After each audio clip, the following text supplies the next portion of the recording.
My name is Kris Gethin, and what I aim to bring to you is inspiration, motivation from clients, everything that will allow you to evolve as a human being. Hello everybody, Kris Gethin here, and welcome to the Kris Gethin podcast. Phenomenal episode that we have for you today. This was from Las Vegas with my very good friend, fellow Welshman, Neil Hill. So Neil Hill is one of the very, very top trainers in the world. Trained a lot of athletes, bodybuilders, celebrities, even royal family. You'd probably know him as one of the first clients that he had and still has is Mr. Flex Lewis, who has won the 212 Mr. Olympia many, many times, another fellow Welshman. So it was great to go to Vegas and catch up with Neil. He lived in Wales when I first met him, and this is going back to 2005, 2006, and we've been good friends. And he is just a wealth of knowledge. What I like about Neil is that he loves his job. It's definitely its purpose.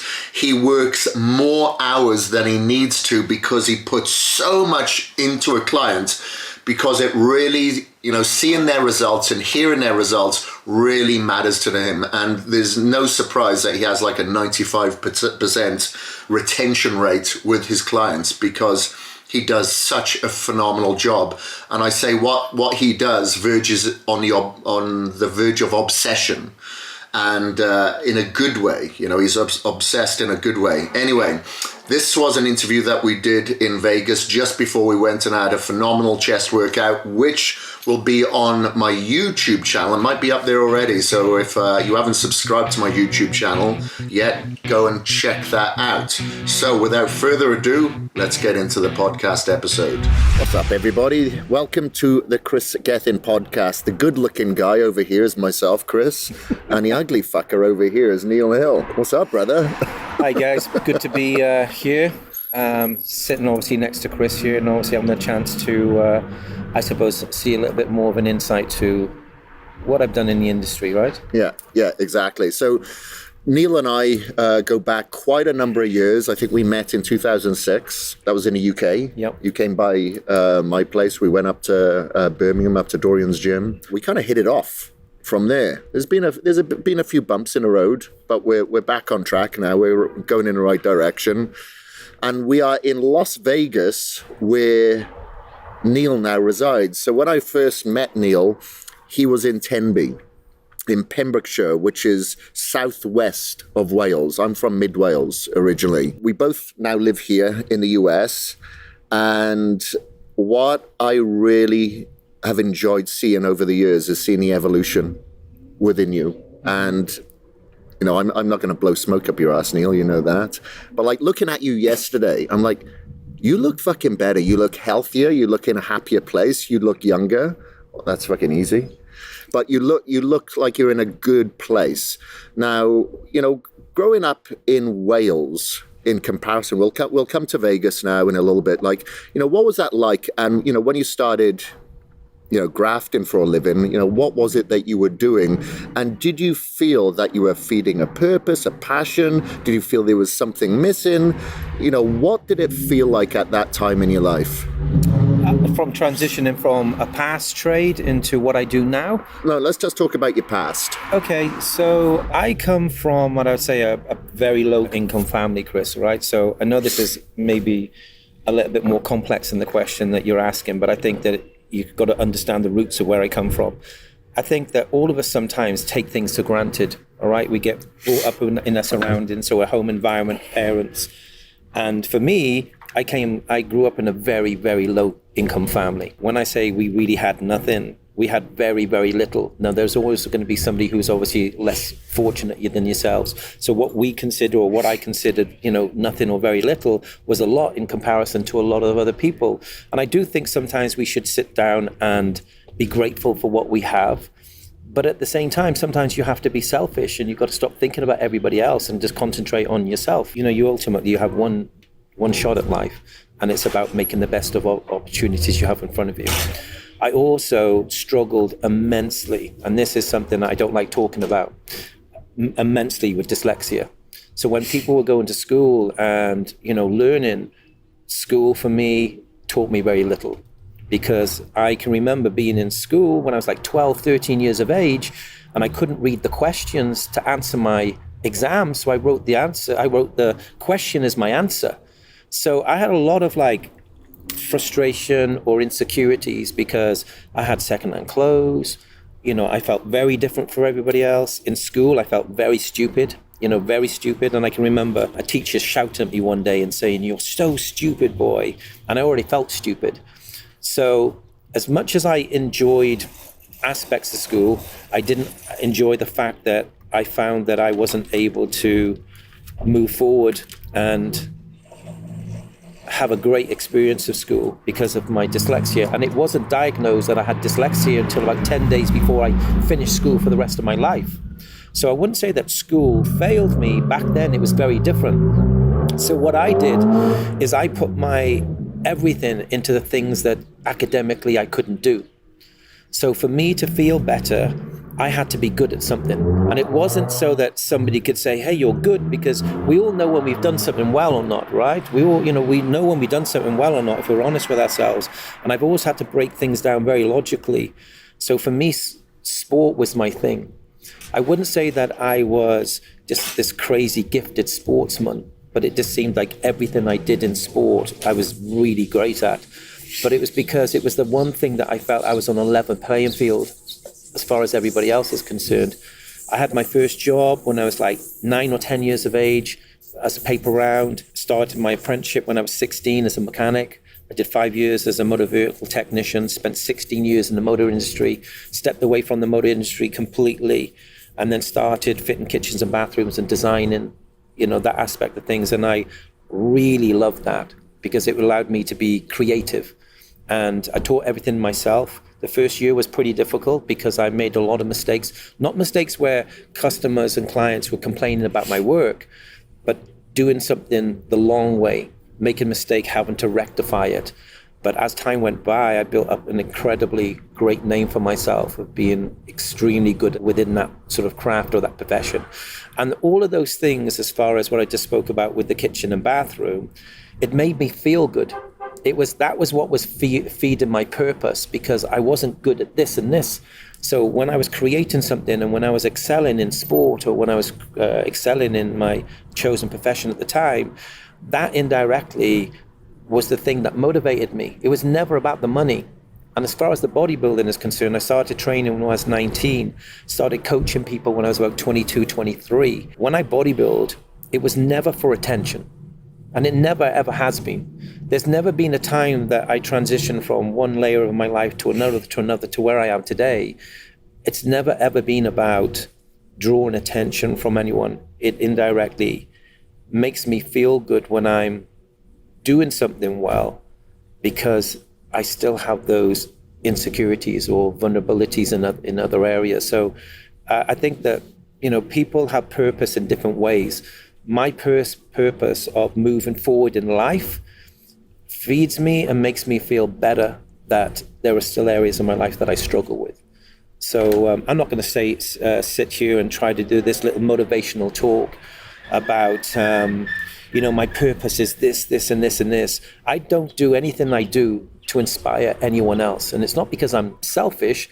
I don't do anything to inspire anyone else. But what I do is I do everything I can to help other people. And that's just obviously an innocent reflection of maybe their coaching experience with me. And you see obviously a change and progression in their life. So whether it's their physical application, whether it's their outer shell, whether it's their mental aspect. I mean, you're obviously a very, very established coach.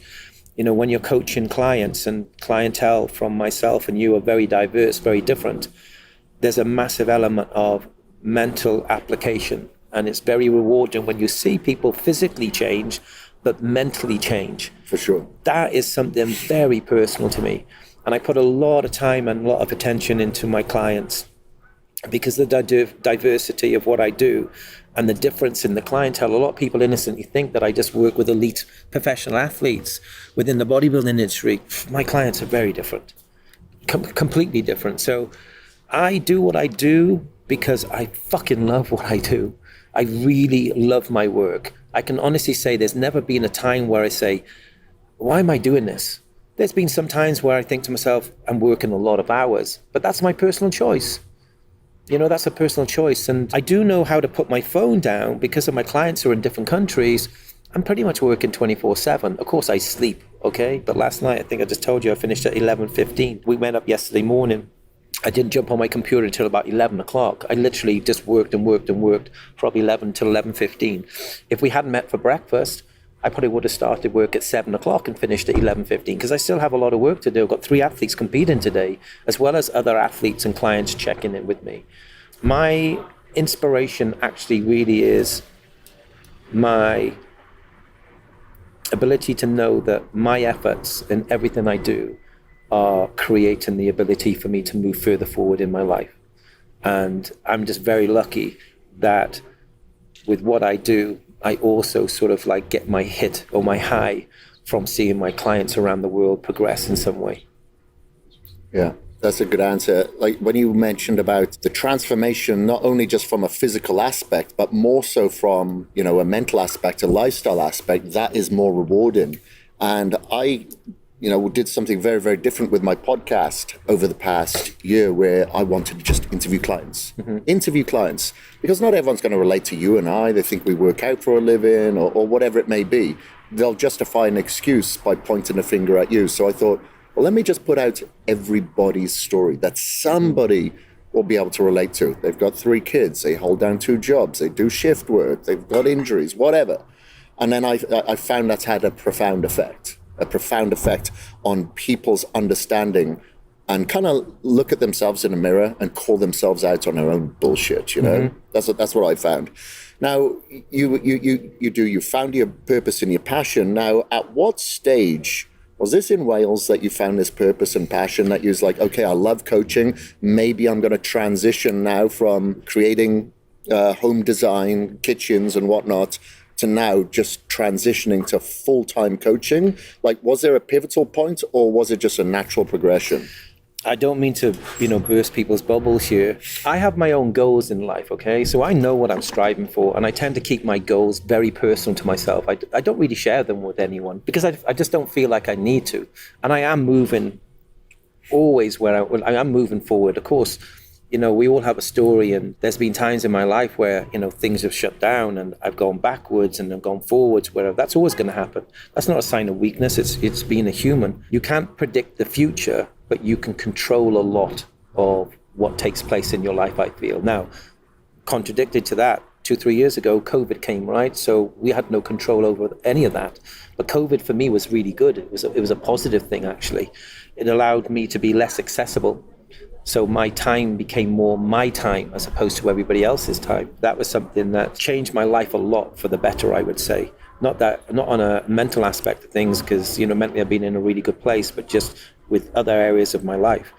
But I never said at any time, I'm going to be a professional coach. When I started coaching at sort of, roughly 22 years of age, it was just innocently helping people because people were coming to me and saying, what are you doing with your physique? How do you look like this? And, would you start working with me? I never charged anybody when I was coaching people as an amateur coach. And what I call an amateur coach is somebody who coaches people and it's not paying your bills. It was a hobby. I don't even know if it was a hobby. If you were a friend of mine and you said to me, hey, Neil, I'm getting ready for a photo shoot, or I need some help, how to get into shape, or I want to compete, would you help me? I'd be like, yeah, no problems, Kris. How much do you owe me? How much do I owe you? No, it's fine. I'll do it for nothing. And I had a full-time job as well. But that to me it wasn't any different than us sharing a coffee here. It was just something I did. But what happened is, as clients of mine started to get international recognition or they started to excel, then obviously there became a bigger increase as far as people wanted my time. And it came to a point where I don't have no time to give anybody. So I was working my 9-to-5 job, which really wasn't a 9-to-5 job. It was like a 10 or 12 hour job. I mean, I decided to put 10 to 12 hours in every day. And then on top of that, I was coaching people, and it came to a point where I thought, hey, I can't do both. But I was really enjoying my coaching. So I made the transition from stopping my full-time business and then transition into being a coach. But there was never a time where I thought, hey, if I became a coach, then maybe it can lead on to these opportunities. Because my passion has always been my opportunity. It wasn't what I could get from it. So even though on a if I could turn back time 20 years or 10 years or 15 years, I would do a lot of things differently. Because on a business aspect of things, it would be very, very lucrative. But if it became lucrative, then maybe I would lose my passion because my excitement of what I do wouldn't be there. So I wouldn't change anything. I probably wouldn't change anything. I would just probably sit down and maybe think a little more before, if I would say, not maybe give so much time up, because, time is one of those gifts that you can't buy, you can't get it back. You can't turn the clock back, you can't stop the stopwatch. It's going to carry on ticking. And it's not so much about time is money, but to me, time is memories. And I would rather have those memories than that money, because we can always make more money. We can always spend more money. We can always save more money, right? But as far as memories, those to me are far more important. Quite often people will say to me, what are you going to do if you ever retire? What are you looking forward to doing as you get older? I'll be like, I want to see the world. I want to create memories. That to me is more important, because a memory is going to stay in your mind and your heart as long as you are able to think clearly, all right? As far as meaningless designer clothes and this, that, and everything, it simply doesn't mean anything to me. There are things to me which are far more important. Not that I don't get motivated or inspired to try and save up and buy things. I'm in the process of buying a house and I'm super excited. But the only reason I'm going to be able to buy this house is if I work hard, right? So that I'm going to see something personal in return of my hard work and my efforts. Yeah, I get that. When you mention about the aspirations in life, Sybil and I feel the same way. We just want to travel. We want to see the world. We want to gain experience. We want to seek adventure, because that's priceless. Mm-hmm. That's priceless. That's something that you can take with you. A lot of things that you can't. But there's things in life that make you feel good. Mm-hmm. And you've expressed that. You love designing a home. You're building a really, really nice home here now. At the moment, you're driving a nice car. That makes you feel good as well. But like you said, you work your ass off for it. So it's like, you go out for a meal, yeah, it's good. But when you cook that meal and you have that meal yourself, it tastes that much better. Mm-hmm. It's the same thing. You put in the graft, you put in the hard work, then you're going to enjoy that reward. And you don't mind spending that on something that makes you feel good as well at the same time. Now, the one thing that I really want to get into here, because obviously I knew you when you was in Wales, and obviously I know your transition now. You live here permanently in Las Vegas. When I was living in Venice, there'd be a lot of bodybuilders flying over there thinking, if I just live here, I'm going to make it. Mm-hmm. I just need to be seen by sponsors, magazines, and 99% of that time, that wasn't the case at all. But I know there's going to be a lot of people listening and watching this saying, well, I live in a small town. I live in another country. I'm in a village or rural, wherever. How the hell do I get out and make it in my passion? Let's say I want to be a coach. What advice do you have for those people? Maybe that the path that you took is not the path for them, but they've got to put themselves in that mental space to invite the positivity into their universe in order to get it back. What would you say for those people? Be willing to be challenged every day. And we can learn from so many people, okay? The great thing about the internet, there's two things which are about the internet, good and bad. The bad is that there's a lot of really bad information. There are a lot of, so I don't call myself an expert. I'm never going to try and apply myself as being an expert. I have an opinion, I have a view, and I have my own philosophy and outlook maybe on training, nutrition, supplementation. Just because somebody listens to me, it doesn't mean what I teach or how I express myself or I talk about the things that I've learned. It doesn't mean that those things are going to work for everybody. But the foundations are probably going to work for most people or everybody. Be open-minded to learn. Be open-minded to listen. Be willing to sacrifice your time to put into self-development. And be willing to make sacrifices as far as travel to listen from experts in their chosen fields. The problem is as well is that you could have people which are professionals in their chosen profession, but they have different viewpoints. So then you have to decide what is accurate or what's not.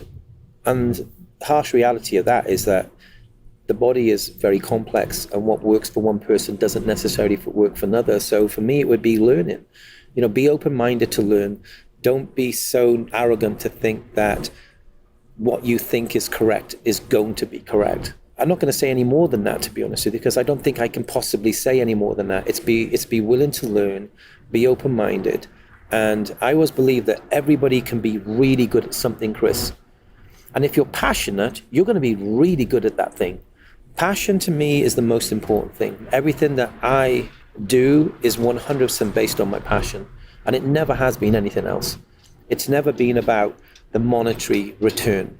Because if it was about the monetary return, if I would have done things 10, 15, 20 years different, I'd be in a different situation. But if I was a different situation, then I wouldn't be enjoying what I'm doing. Because if I was doing it for those reasons, then I wouldn't be fucking passionate. And that passion to me is more important. Because what do I need to do if I want more money? Just work more fucking hours. It's as simple as that. It's very important for me that I enjoy what I'm doing. That's because probably 80%, 90% of people who do their 9-to-5 job, they don't enjoy their work.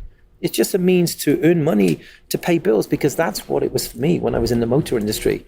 When I first made the decision to, learn that trade, I spent 5 years doing my apprenticeship. For the first 5 years, I thought it was great. But after about, year 7, 8, motor vehicle technology had changed dramatically. It went from being a whole new animal. Let's look at technology today. Cars become very sophisticated. Wages did not change. So you were learning all this new technology, but it had no benefits in what you can have in return. Is where when you have your own business or your own desires and passions in life, there are returns of your hard work and your effort. For me, it's just like passion in what I do is more important than anything else. And I'm not trying to come across as like, this guy is so humble. I can be a real fucking asshole when I want to be an asshole, okay? But I am a humble person. I know where I come from, and I'm never going to change on that aspect of things. And the same things which excite me now at 53 are the same things which excited me when I was 19, when I stepped into a gym for the very first time. I can honestly say that. I'm still in love with the fitness industry and bodybuilding. The difference is now, when I first started training at 19, it was all about bodybuilding, right?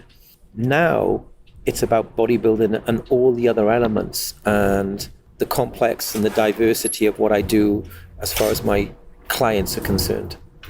And I think you're always facing a challenge, and you like a challenge. If you're training, for instance, like a wrestler, that's going to be very different to a bodybuilder, or a performance-based athlete like an MMA fighter, for instance.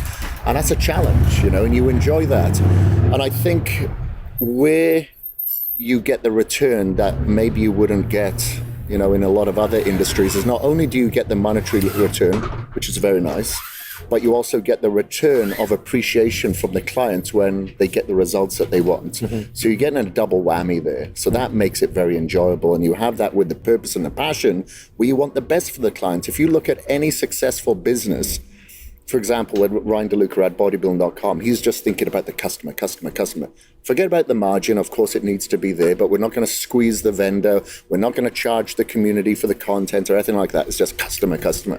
And you do the same thing. You put a lot of effort and time into your clientele. And I think, that's what gives you so much longevity and passion, where you have such a high retention rate, where you're not having to market yourself. People stick with you, and that gives you a lot of pleasure as well at the same time. Now, with this purpose and this passion and all these hours that you're working, like, do you have fun with what you do as well? Yeah, I do. I mean, I got a pretty fucked up sense of humor. I enjoy getting to know people's personality. There's always going to be some clients that you gel with or you click with more, right? Because maybe their personalities just fit more so your personalities. But yeah, I have a lot of fun with what I do. It's obviously very serious with what I do as well, because it comes with a huge amount of responsibility, because the foundations is health, right? Then it's physical. I take my profession, very, very serious, but I have a lot of fun in what I do. I laugh every day, Kris. You know, I've got a pretty fucked up sense of humor. A lot of people think I'm a miserable bastard because I seem to have a very straight face, but no. I enjoy my life a lot. Definitely, yes. That's good. I think that's very important as well, because we can get overwhelmed in work, especially as you become more successful. And I've noticed this within myself, and I've had, called myself out on my own bullshit, where you get addicted to stress. Some people, can be an arsehole on the end of the street and they get addicted to complaining about other bloody neighbors. And people get addicted to stress. And I was one of those people where I'm like, I need stress now. And that's not good. And you have to call yourself out. So having that balance of the passion, the purpose, the fun, being able to take a different perspective, which I think comes as you get a little bit older as well, because we're just driven so much. When we're younger, we don't give a shit about the side effects. Yeah. We just go towards it. But then you have a different perspective as you get older and realize, okay, it isn't so much about the money. It isn't so much about getting to that next goal. It's about experiences as well, and acknowledging that, hey, it shouldn't be just when I retire that I should enjoy myself. There should be enjoyment right now. There should be appreciation for our other half, our friendship, or anything like that. And I think that comes as well, where you can talk about these things, I can talk about these things, because now we have a different perspective, and we hope that there's some young guns out there that will actually appreciate it and take it on board themselves, So what are we doing today, dude? We're going to be hitting a chest workout. We're going to train chest. I think what we'll do is we'll freestyle when we get there. Obviously, you got your shoulder instability, right? I got a shoulder instability. I was told about 5-6 years ago I had to have a shoulder replacement. So I just work around that vulnerability. So rather than just set something in stone today, and the reason I'm going to say we're not going to set it in stone, we haven't trained together for such a long time. We're going to be training with different pieces of equipment. We'll do a chest workout today, and we'll probably stay in the rep range of mid-range, like 15 to 20 reps. There's a great crossover. I find that crossover a really great hybrid. You're going to get sarcoplasmic, you're going to get myofibria hypertrophy. We're going to bring in great stimulus from large motor unit recruitment and slow and fast twitch muscle fibers. So that is the plan today. A little bit instinctive. Yep. Well, just before we finish off this podcast, I was going to say, we had a leg workout here some years ago. Can you remember what year that was? It was like 2013? That was a long time ago, right? I think it was like 2013. Wow. So Neil was training Brandon Curry, as Hide Yamagishi, and Simon Fan was over here. Yeah. And we went to, it was a Gold's Gym, wasn't it? It was a Gold's Gym like on Tropicana. Yeah. And we trained legs, and it was the most horrendous leg work that I think either of us had. Well, there's one of them is up there. We did some sort of circuits in there. We did it like giant sets or something, very heavy, but a lot of high reps, a lot of rest pause. And that weekend, I was so fucked up. My legs were that fucked. I'm walking across the strip. And I thought, I've got plenty of time, but then cars started coming, and I couldn't run because I had to keep my legs locked out the whole time, like I'm walking on pegs. So my quads didn't give out and my legs collapsed. But the cars started coming a little bit quicker. They're racing up that strip. So I started kind of hobbling across the road, and there's people coming from the other side of the road as well. And just as this woman who's in her 60s is coming past me, my leg is bent and it's collapsed, and I've started falling towards the road, and I've grabbed hold of this woman to stop me from falling, and she's shocked, she's scared shitless, and I'm basically climbing myself up her to stand straight. And that's when I realized that was stupid. That was a stupid leg workout.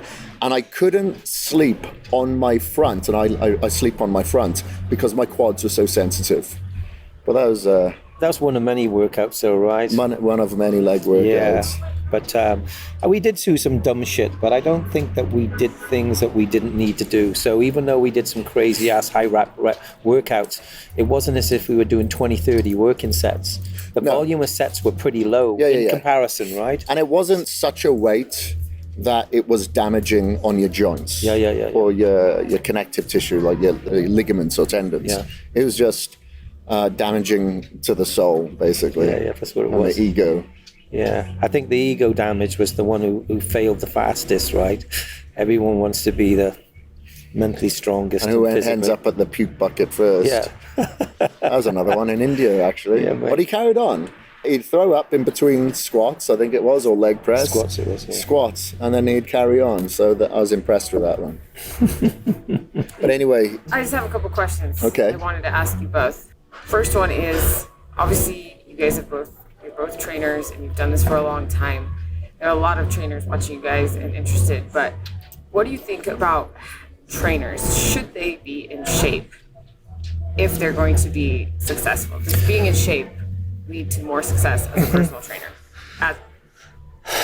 I think that being an example of what you preach is important.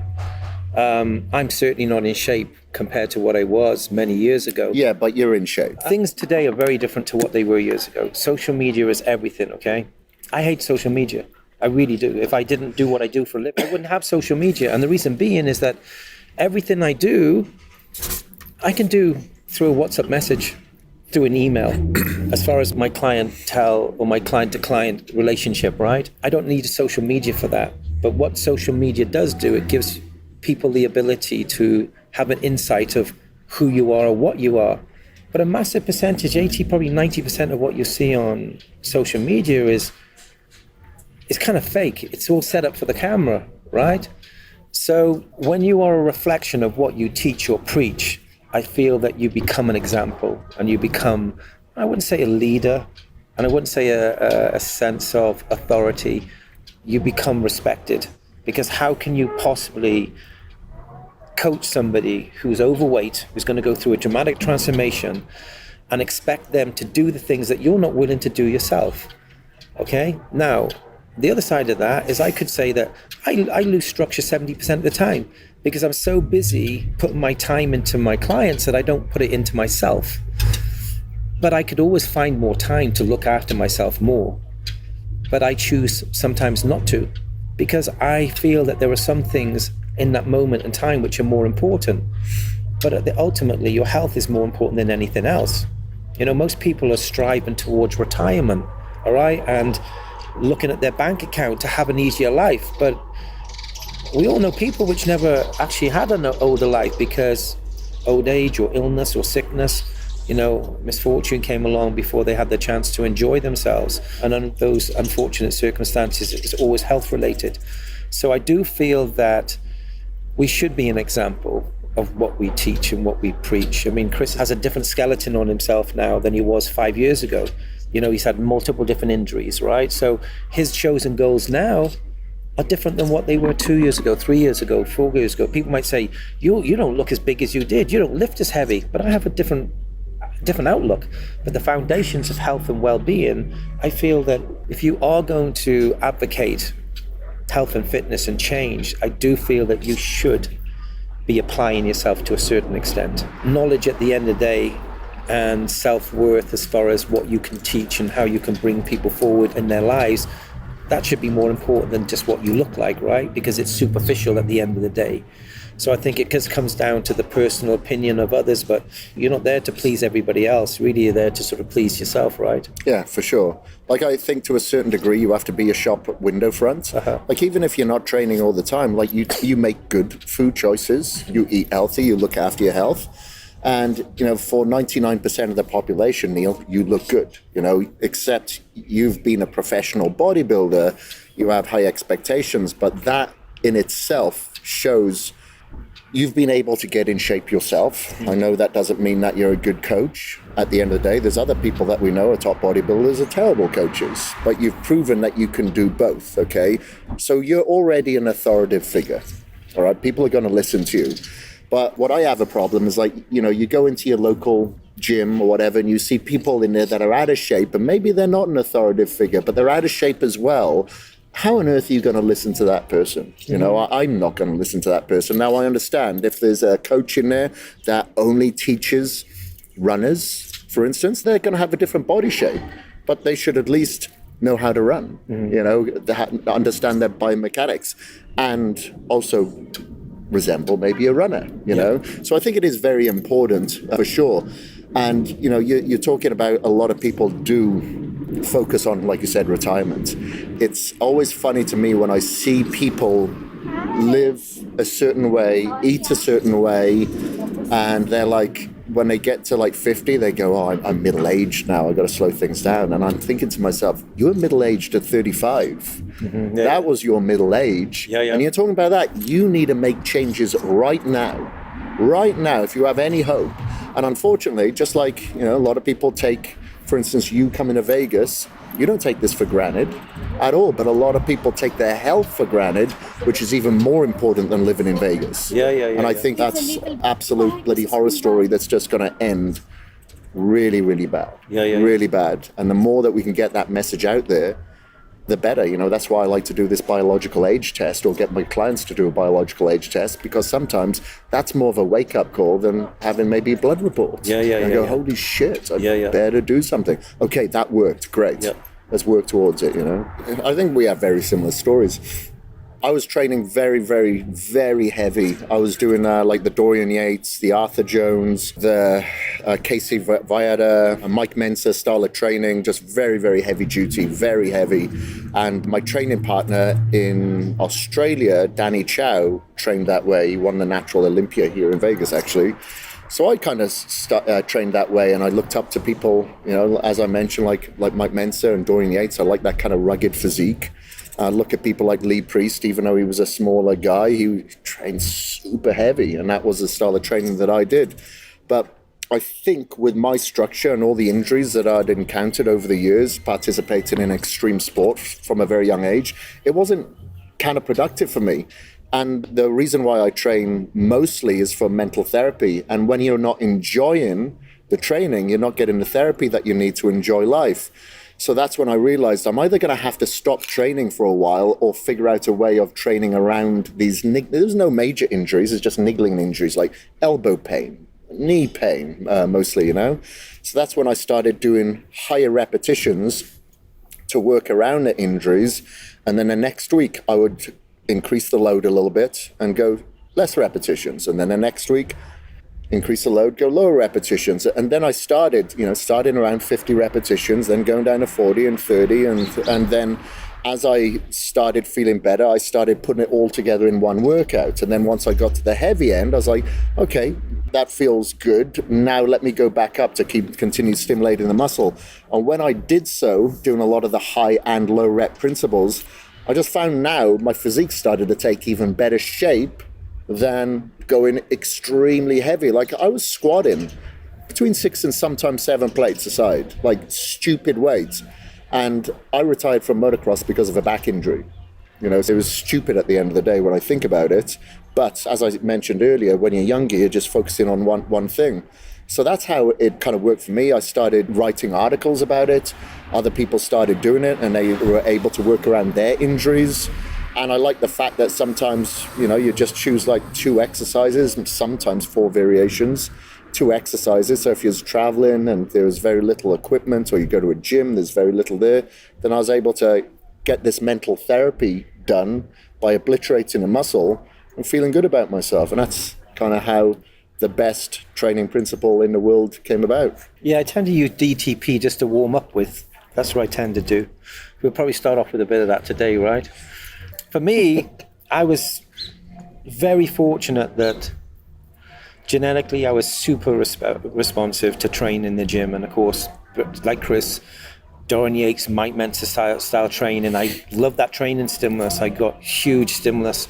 And remember, when I started training when I was 19, I have no idea about muscle fiber activation. I had no idea about what really was taking place when I was lifting weight. I just saw a change in my body composition. But I was very lucky that I was a hyper responder when it came to muscle stimulus and building muscle tissue.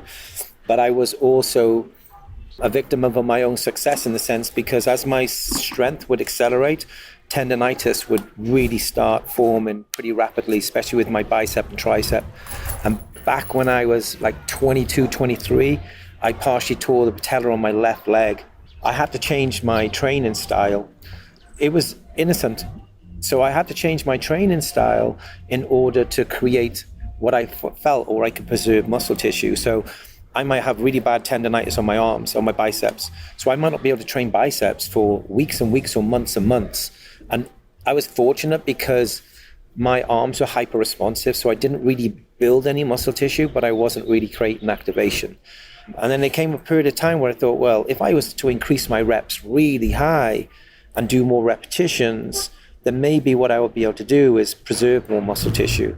And what I found is that there was a change in muscle size and also just the density of the muscle. So Kris has kind of indirectly answered the question in the same way. One of the great benefits about Y3T is because you're focusing on different hypertrophy, different muscle fiber activation, it's very easy to manipulate around your body type. So on paper, Y3T is a 3-week training program. Week 1, week 2, week 3, week 1, week 2, week 3. It's not like that when I design my clients' programs. I might do 3 week 1s, 1 week 2, 1 week 3, because I may find that they get more stimulus from fast twitch muscle fiber. So I will keep that fiber under load for obviously a longer duration of time. Some people will respond better from high repetitions. It's not just about injury prevention, because that's where it was all basically based around, that you can manipulate that training style very, very, very well. And one thing that I see the biggest mistake with 99% of people when they're training, people talk about muscle activation or training stimulus, but they never think about changing their supplementation based around their training stimulus. Why not?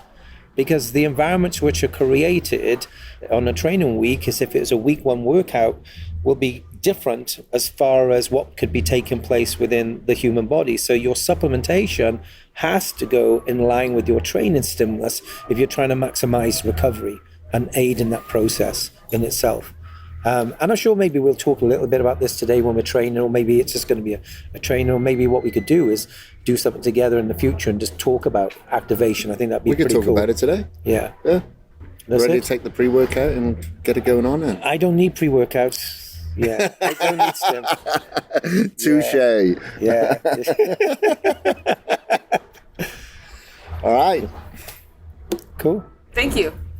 Thank you, guys. Do you want to end it? Yeah, for sure. Okay, well, this is the end of this segment of the Kris Gethin podcast. Now we're going to continue in the gym, packing on some pec mass. Thank you ever so much for listening. My name is Kris Gethin, and I am out.